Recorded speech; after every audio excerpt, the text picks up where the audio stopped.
I sold the house, Mom. We're moving in tomorrow, Daniel said, setting his car keys on my kitchen table as if they had always belonged there. The late afternoon sun was slipping through the lace curtains, painting long golden lines across the floor I had polished just that morning. For a moment I thought I had misheard him. My hands were still wrapped around a chipped porcelain mug, the one my late husband had bought at a roadside diner somewhere in Ohio 30 years ago. The coffee inside had already gone cold. Moving in. Tomorrow. The words didn't fit inside my quiet little house, didn't belong among the ticking wall clock, and the faint hum of the refrigerator that had kept me company through so many silent evenings.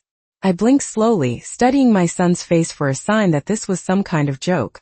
Daniel had always had a dry sense of humor. Even as a boy, he would say the most outrageous things with a straight expression, waiting for me to laugh first. But there was no trace of playfulness now. His jaw was tight, his eyes focused somewhere over my shoulder, as if the decision had already been made in a room where I had never been invited. I set the mug down carefully, aligning it with the faint ring it had left on the table. The small, deliberate movement gave me a few seconds to steady my breathing. You sold the house, I repeated, my voice sounding distant even to my own ears. The house he and Vanessa had bought just 5 years ago, the one with the wide front porch and the maple tree that turned brilliant red every October. I remembered how proud he had been when he showed it to me for the first time, walking me through the sunlit living room as if presenting a trophy. Yes, he said, still not meeting my gaze. We got a great offer. $620,000. Vanessa thinks it's smarter to use the money now instead of letting it sit in property. The number hung in the air like a foreign language. $620,000.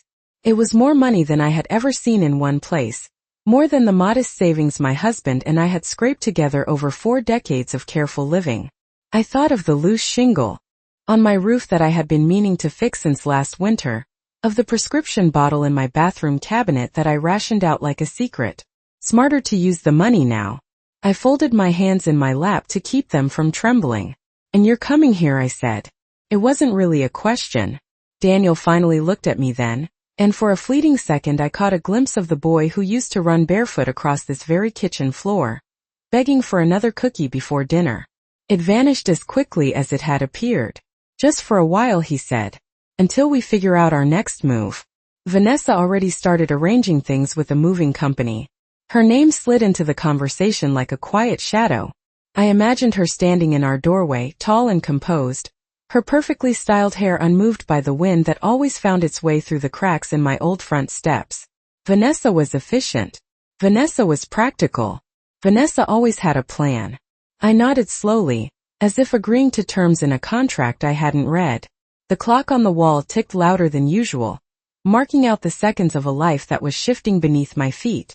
Tomorrow, Daniel repeated, reaching for his keys again. I'll bring the first load in the morning. After he left, the house seemed to grow larger, the corners stretching into unfamiliar shapes. I walked into the living room and sat down on the edge of the sofa, smoothing my skirt over my knees. The cushion still held the faint imprint of where I had spent the previous evening reading, wrapped in a blanket that smelled like lavender and dust. I tried to picture where their furniture would go. The leather sectional, the oversized television, the boxes of things that would arrive without asking permission. A low ache settled in my chest, not sharp enough to call pain, but heavy enough to make each breath feel measured. Somewhere down the street, a dog barked, then fell silent. I reached for the framed photograph on the side table, tracing the outline of my husband's smile with my fingertip. He had always believed that a home was more than walls and a roof. It was the one place where you could close the door and still feel safe. I wondered what he would say now. If he could see the way our son had stood in this kitchen like a stranger delivering news from another world. Outside, the last of the sunlight slipped away, leaving my reflection faintly visible in the darkening window. I looked smaller than I remembered, as if the house had already begun making room for someone else. The next morning arrived too quickly. I woke before the alarm clock had a chance to ring, the pale gray light of early dawn already pressing against my bedroom curtains. For a moment I lay still, listening to the quiet that had always been my companion. The steady hum of the heater, the distant rumble of a garbage truck turning onto the next street. These familiar sounds felt different now, as if they were counting down the final hours of a life I had carefully arranged piece by piece. I slipped out of bed and padded across the cool hardwood floor, wrapping my cardigan tighter around my shoulders. The hallway smelled faintly of lemon polish and old books. I had cleaned everything the night before, scrubbing countertops and dusting shelves until my hands ached, as though order might somehow prepare me for what was coming. In the kitchen, I filled the kettle and set it on the stove, watching the small blue flame flicker to life. My reflection in the window above the sink looked fragile in the half-light, my silver hair pulled back in a loose knot, my face lined with the quiet endurance that had defined most of my adult years. I told myself there was no reason to worry. Families helped each other. Mothers made room. That was simply what you did.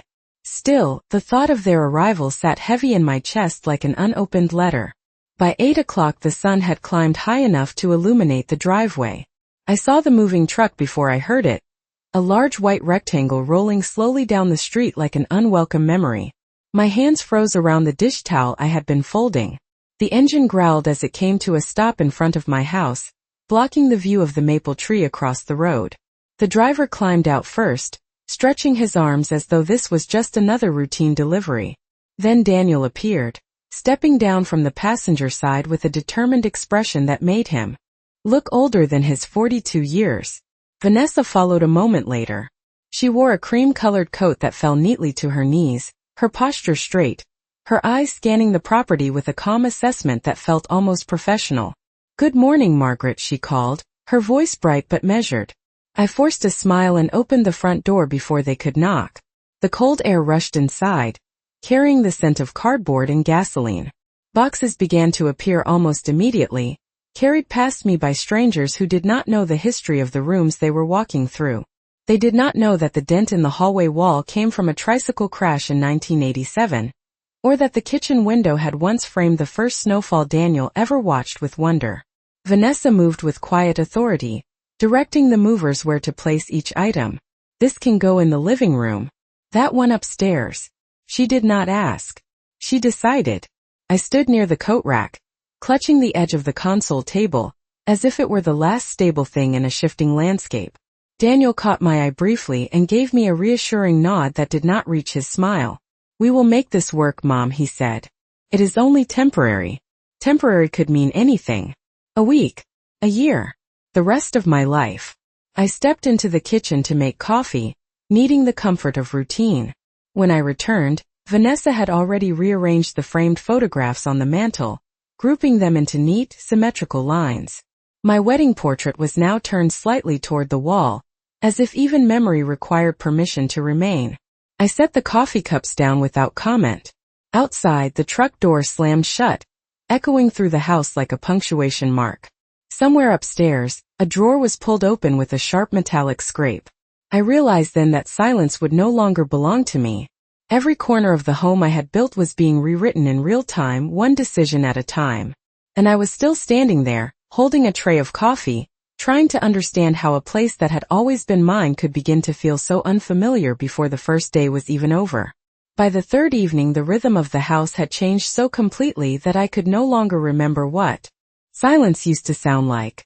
Footsteps moved above my head long after I had gone to bed. Cabinet doors opened and closed with a certainty that did not belong to me. Even the air felt different, filled with unfamiliar perfumes, and the faint electronic glow of devices that never seemed to rest. I found myself waking at odd hours, listening to the hum of conversation drifting through the hallway, trying to piece together fragments of a life that was unfolding without my permission. That night I walked into the kitchen for a glass of water and stopped when I heard Vanessa's voice, low and animated, coming from the back porch. The sliding door was cracked open just enough for the words to slip inside like a draft. I did not mean to listen. I told myself that several times as I stood there, barefoot on the cold tile, my hand resting against the counter to steady the sudden rush of unease. "It is more than enough," Vanessa was saying with a soft laugh. 620,000 gives us options. We just have to be smart about timing." There was a pause. Then another voice I did not recognize murmured something in response. I leaned slightly closer, feeling the night air brush against my cheek. "Yes, of course we will not stay here forever," she continued. "This is just a strategic step. Once everything is settled, we can move into something much better. Something that actually fits the life we are building. Her tone was not cruel. It was worse than that. It was confident. Certain. As if my home were simply a temporary storage unit on the way to a more desirable address. I stepped back before she could notice me, my pulse beating in my ears like distant thunder. The glass of water remained untouched on the counter as I returned to my bedroom and sat on the edge of the mattress, staring at the pale square of moonlight on the floor. Strategic step. The phrase repeated itself over and over, fitting together with small moments from the past few days that I had tried to ignore. The way Vanessa had measured the living room with her eyes, not for comfort but for potential. The quiet conversation she had with the moving company about long-term storage rates. The unopened envelope from the electric company that had mysteriously been moved from my usual pile of mail to the side table in the hallway. I had spent most of my life believing that good intentions were enough to hold a family together. That love could be proven through sacrifice and patience. But as I sat there in the dim light, I began to understand that patience could also make you invisible. The next morning Daniel was already at the dining table when I came downstairs, scrolling through financial news on his tablet, as if he had always started his day that way. Vanessa stood at the stove, stirring oatmeal with a measured, deliberate motion. "We should probably talk about expenses," she said without turning around. "Since there are 3 adults in the house now, it makes sense to divide things fairly." The words were practical, reasonable even. Yet they landed with a weight I could not fully explain. I lowered myself into a chair, noticing that my usual seat at the head of the table had been subtly shifted closer to the window, leaving more space at the center for them. "Of course," I replied softly, folding my hands in my lap. Fairness had always been important to me. I just had not expected it to feel like this. Outside, a delivery truck passed slowly down the street, its tires crunching over gravel.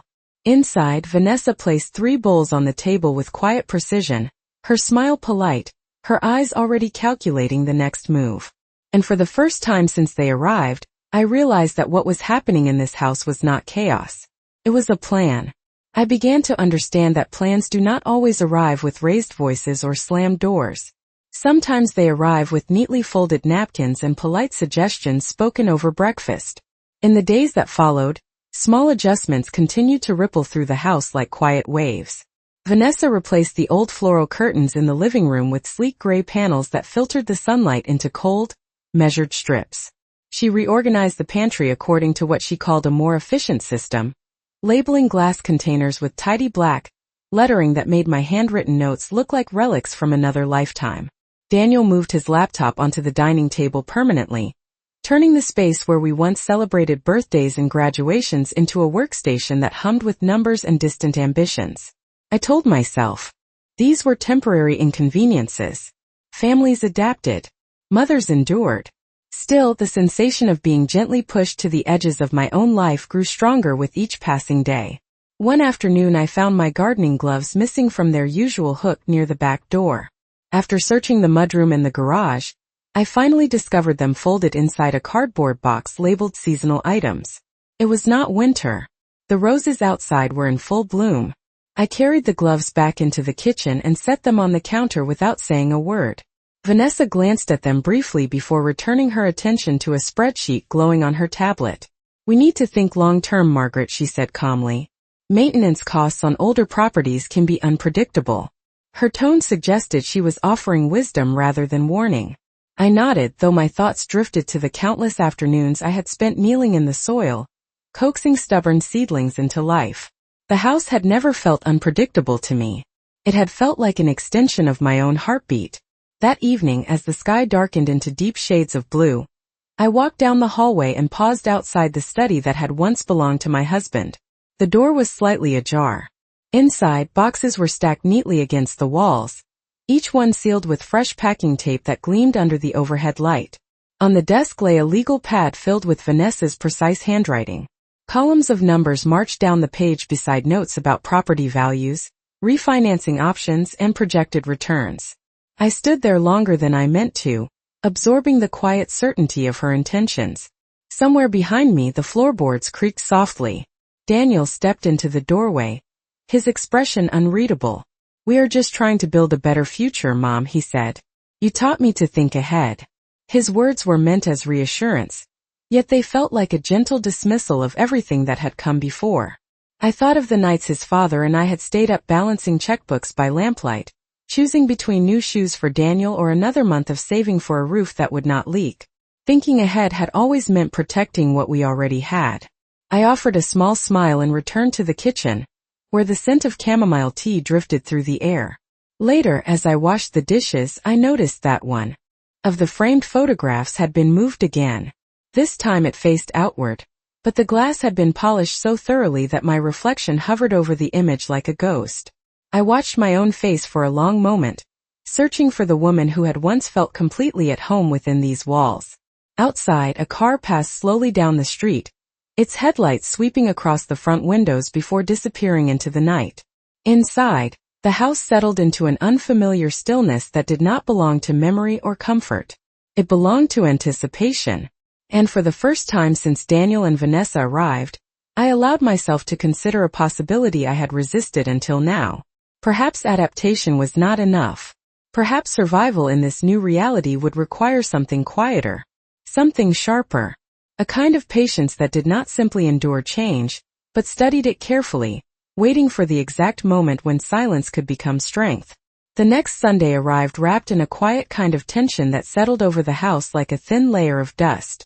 I woke before sunrise again, not because I needed to, but because sleep had begun to feel like a luxury reserved for people whose lives were not slowly shifting beneath them. The sky outside my bedroom window was still pale and uncertain, the kind of gray that promised heat later in the day. I dressed carefully, choosing a soft blue sweater that had always made me feel composed, then walked downstairs to begin preparing breakfast. Routine had become my refuge. Measuring flour, slicing fruit, setting out clean plates in their familiar places. These small rituals reminded me that I still existed inside this home, even if my presence was no longer central to its rhythm. Daniel and Vanessa joined me later than usual. They carried the faint scent of fresh air and expensive cologne, as though they had already been somewhere important before stepping into my kitchen. Vanessa smiled politely as she poured herself coffee. Daniel scrolled through messages on his phone, his brow furrowed with concentration. "We should probably talk about future arrangements," Vanessa said at last, stirring cream into her cup with slow precision. Her voice was calm, almost gentle, but the words landed with unmistakable purpose. I set the plate of toast down between us and folded my hands, waiting. She reached into her bag and placed a thin folder on the table. The sound of it touching the wood seemed louder than it should have been. I glanced at Daniel, hoping for some sign of explanation, but he avoided my gaze, focusing instead on a small crack in the wall that had been there since he was 12. "Property values are rising quickly in this area," Vanessa continued. "It might be wise to consider your options while the market is favorable." The phrase "your options" felt strangely detached, as if she were discussing an investment strategy rather than the place where I had spent most of my life. I opened the folder slowly. Inside were printed charts, neatly highlighted figures, and a proposal that outlined potential profits if the house were sold within the next 6 months. My name appeared at the top of the page in bold letters, followed by numbers that transformed memories into percentages. I read each line carefully, my pulse steady, my expression unchanged. When I looked up, Vanessa was watching me with quiet expectation. "We only want what is best for everyone," she said. Daniel finally spoke then, his voice low. "It would give us all more flexibility, Mom." Flexibility. I repeated the word silently, tasting its unfamiliar edges. Outside, a lawnmower started somewhere down the street, its steady drone filling the spaces between our breaths. I closed the folder and slid it back across the table. "Thank you for thinking ahead," I replied. My voice sounded stronger than I felt. "I will need time to consider something so important." Vanessa nodded, satisfied by what she must have interpreted as cooperation. Daniel reached for another piece of toast, relief softening his features. The conversation shifted to weather forecasts and grocery lists, as if the future of my home had been nothing more than a passing topic. After they left the kitchen, I remained seated for a long time, staring at the thin outline of sunlight creeping across the floor. Eventually I stood and walked to the study. The boxes were still stacked against the walls, silent witnesses to a plan that had been unfolding long before I understood its shape. I opened the bottom drawer of the desk and retrieved an old leather binder, its corners worn smooth by years of careful handling. Inside were documents my husband had insisted we keep safe. Deeds, insurance policies, handwritten notes about contingencies he had once described with a half smile and a quiet warning. You never know when preparation becomes protection, he had told me. I traced the faded ink with my fingertip, feeling a different kind of clarity settle over me. Patience did not have to mean surrender. Sometimes it meant gathering strength where no one thought to look. I closed the binder gently and returned it to its place, my movements unhurried, my mind sharper than it had been in weeks. Upstairs I could hear Vanessa speaking on the phone again, her tone confident, certain that every step was unfolding exactly as she had planned. I poured myself another cup of coffee and stood by the window, watching the summer light spread across the garden I had planted with my own hands. For the first time since they arrived, I realized that I was no longer simply observing what was happening in my house. I was beginning to understand how to respond. I began to move differently after that morning, as though each step inside the house required quiet calculation. It was not something Daniel or Vanessa could see. To them, I was still the same woman who folded laundry with careful precision and brewed chamomile tea every evening at 7. But inside something had shifted. A thin, steady line had been drawn between observation and intention. The following days unfolded with an almost rehearsed predictability. Vanessa spent long hours at the dining table, her laptop open beside stacks of real estate brochures and market reports. Daniel took calls in the hallway with the door half closed, his voice lowered to a tone he once reserved for late-night business deals. Their conversations drifted through the house in fragments. Interest rates, closing costs, transitional timing, words that sounded clinical, detached from the soft textures of everyday living. I responded by becoming quieter, not withdrawn but measured. When Vanessa suggested rearranging the guest room into what she called a shared office space, I agreed with a small nod. When Daniel asked if I might consider consolidating some of my belongings to create more storage, I smiled gently and began sorting through drawers that had not been opened in years. They mistook this compliance for surrender. That misunderstanding became my first advantage. One afternoon I mentioned feeling unusually tired after gardening, pressing a hand lightly against my chest as I lowered myself into a chair. Vanessa's eyes flickered with something that might have been concern or calculation. You should not push yourself too hard, Margaret, she said. At our age, rest is important. I allowed her to help me upstairs, moving slowly, deliberately, as though my strength were fading by the hour. From that moment on, their tone toward me softened. Not with affection, but with the careful politeness people use around someone they believe will soon become an obligation. I noticed how Daniel began handling most of the household decisions without consulting me. How Vanessa took charge of scheduling appointments I had not requested. A wellness checkup. A consultation with a financial advisor she described as trustworthy. Each gesture was presented as kindness. Each carried the faint outline of control. Late that evening, after the house had settled into sleep, I returned to the study and unlocked the leather binder again. This time I did not simply glance at the documents. I read them thoroughly, tracing the legal language my husband had once explained over cups of black coffee and quiet laughter. The deed was clear. The ownership undisputed. There were clauses he had insisted upon that now revealed their quiet brilliance. Protections designed for circumstances we had never fully imagined. I copied several key numbers onto a notepad and slipped it into the pocket of my robe. The next morning I made a phone call from the garden, keeping my voice low beneath the rustle of leaves. The attorney's assistant remembered me immediately. She scheduled an appointment for later that week without asking unnecessary questions. Preparation, I realized, did not have to be dramatic. It could unfold in small, precise movements that left no visible trace. Over breakfast I listened as Vanessa described a property she had toured online, her eyes bright with anticipation. It has modern finishes and an open floor plan, she said. Much more suitable for the lifestyle we want.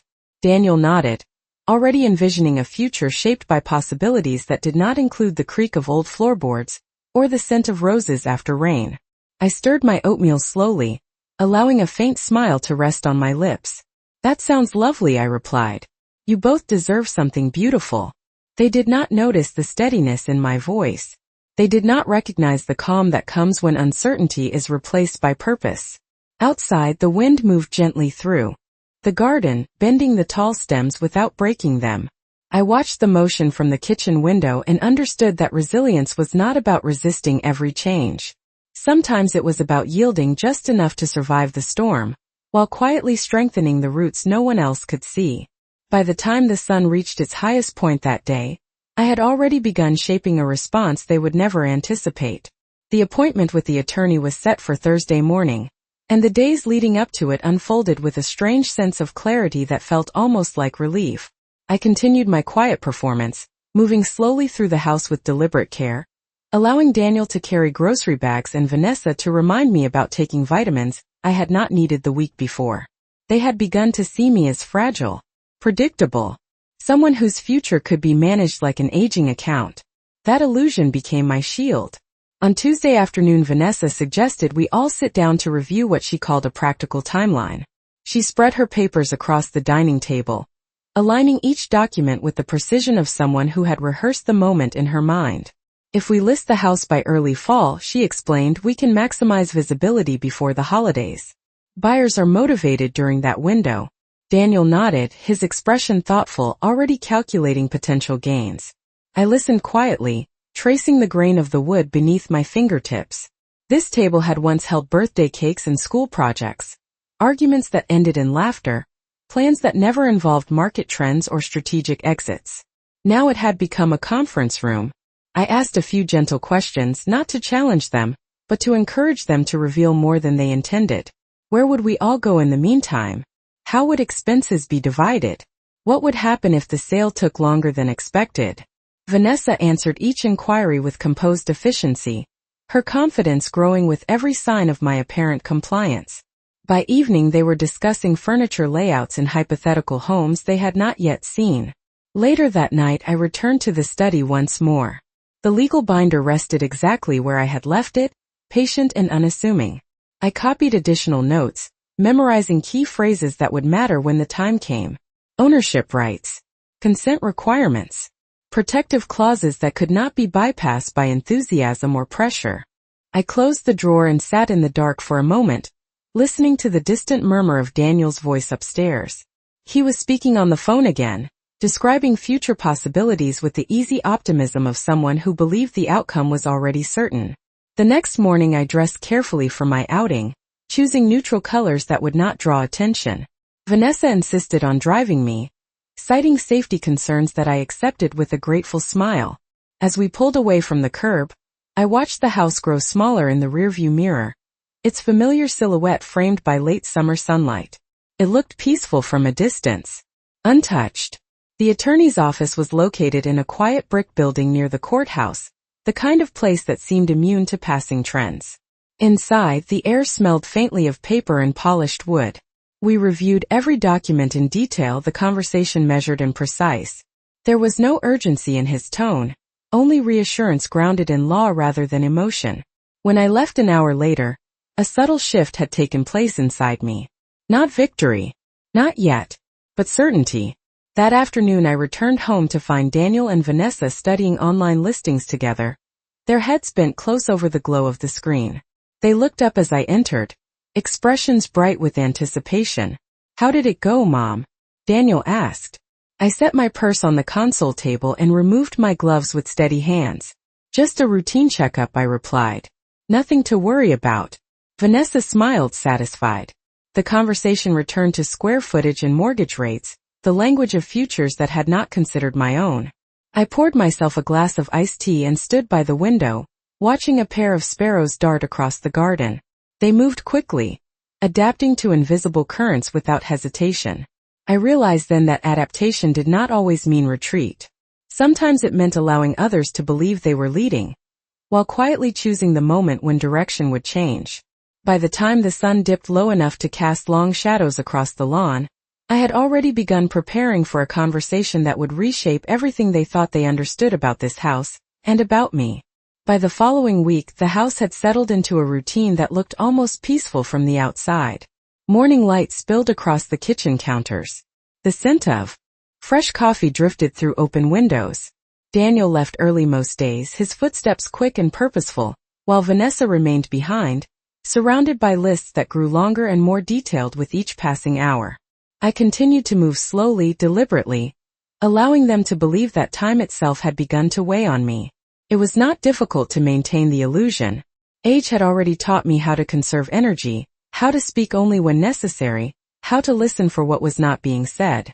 One afternoon Vanessa invited a real estate agent to stop by for what she described as an informal assessment.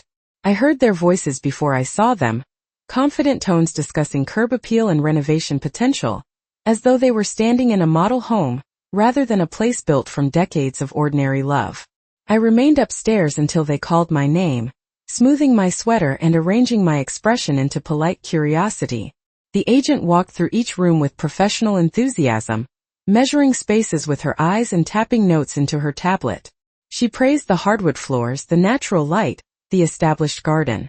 Every compliment felt like a quiet farewell. Daniel hovered near the doorway, hands in his pockets, nodding along as if the decision had already been made. When they reached the study, Vanessa paused beside the desk, her fingers resting lightly on the drawer that held the leather binder. "This room could easily become a staging area," she said. "Buyers love clean lines and neutral tones."